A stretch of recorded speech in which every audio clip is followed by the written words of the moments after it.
What is going on YouTube, Gabmus here, and today I'm gonna show you the Logitech MX Master mouse. So with no further ado, let's get into it.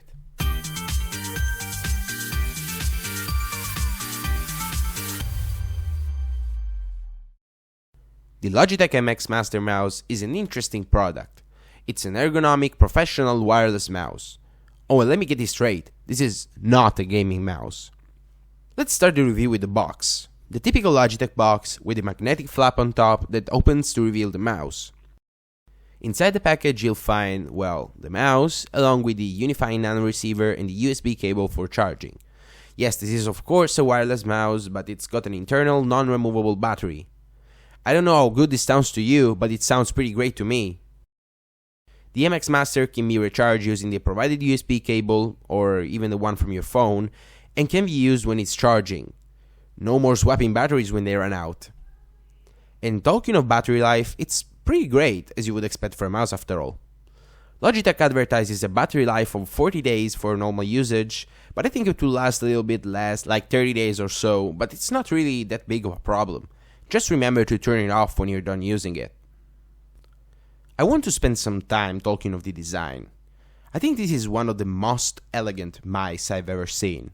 The top and the sides are covered with a dark grey rubberized plastic that feels great in the hand. The frame is still plastic, but with this pale kind of matte gold that looks so incredible. It's deep and consistent. The buttons are standard matte plastic, and the pointy shape makes the mouse look like a sports car. The two scrolling wheels have metal sides and a nice texturized plastic ring in the center. The side buttons have this original shape that's really worth noticing. Finally, the left side is probably the most beautiful. This low poly kind of texture on the thumb rest is awesome. It looks great, it feels even better. And it doesn't just end here. The thumb rest is also a button. You have to get used to it, but when you do, it gets pretty comfy. But let's start using the mouse. Then you lift the mouse and toggle the power switch. When you turn it on, the little LEDs on the left will light up and show you the battery charge level. Oh, and by the way, there's more on the bottom. Since this mouse can also be used with Bluetooth, you have the connect button down there, and I paired it with my phone, and here comes the most interesting part. You can pair this thing with up to 3 devices and switch between them on the fly by just pressing this button on the bottom. Pretty useful if you tend to work on multiple computers at the same time. One of the coolest things about this mouse is the main scroll wheel. Normally, it acts like a classic scroll wheel with steps, but if you rapidly scroll it, it switches to a speed scroll mode. And you can even manually switch between the two modes by pressing the button under the wheel. It's not even something passive, it's so mechanic. And the little sounds it makes are just so satisfying. Just listen to them, enjoy this little moment.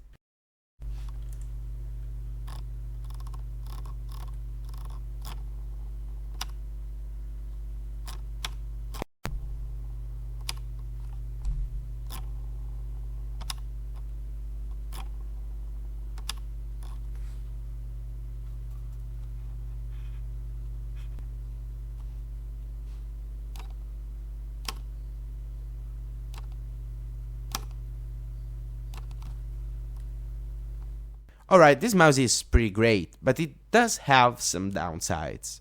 First off, as I said in the beginning of this video, it's not a gaming mouse. It's a laser mouse, and it means it's accelerated. It's not much of a deal for productivity, but it is for gaming. That's why I'm keeping my old Logitech G400S. It's a bit battle worn, but it still works like a charm. Second thing, the side scroll wheel is a great idea, honestly, but I couldn't find any use for it. Even for video editing, KDN Live listens for vertical scroll instead of horizontal scroll to make things easier. And then there are side buttons. They're pretty small. The back button is a little bigger and easier to press, but still I don't know who would use them. It's not completely terrible, but it's worth noticing. Finally, software. Now, this mouse has its own custom software, but of course, it's not available for Linux. I don't quite understand this. This mouse is made for people who work, alright? Many people happen to be working on Linux, either for their choice or because there is simply no better alternative for what they're doing. And Logitech doesn't provide any software for it. Don't get me wrong, it works well on Linux, but I would like to be able to customize it. At least there is an open source software for pairing the unifying receiver. It's called Solar. Again, it's only for pairing the devices with the receiver, but at least it's something. So guys, this is gonna wrap up this video. Thank you very much for watching, I really do appreciate it. If you like this video, please press the thumbs up button and also remember to subscribe to my channel if you want more of this. Again guys, thanks for watching and I'll be seeing you in the next one.